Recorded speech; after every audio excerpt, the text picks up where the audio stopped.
Estava te esperando para começar a contar em que pé anda atualmente a produção independente da cultura popular. De norte a sul, de leste a oeste, seja índio, quilombola, cigano ou cabra da peste, se joga capoeira ou compra sempre na feira o artesanato local.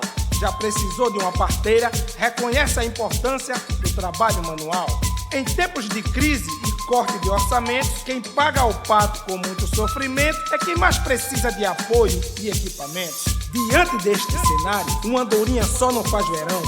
É com muito suor e colaboração que vamos preparar a terra para semear com união.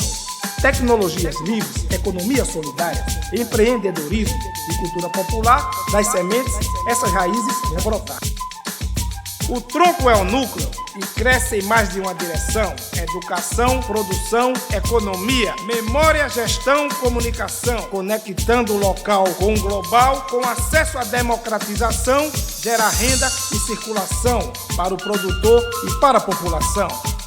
Os galhos são formados pelas áreas de design, áudio, vídeo e fotografia, cabendo ao audiovisual lidar com maestria, seja para registrar, editar, mixar ou publicar.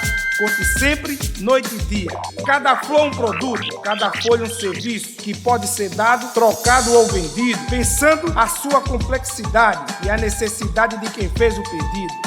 Quando o fruto ficar maduro, já pode ser saboreado. Se cair da árvore e for devidamente adubado, os aprendizes envolvidos têm acesso a tudo que é preciso para plantar uma muda ao lado.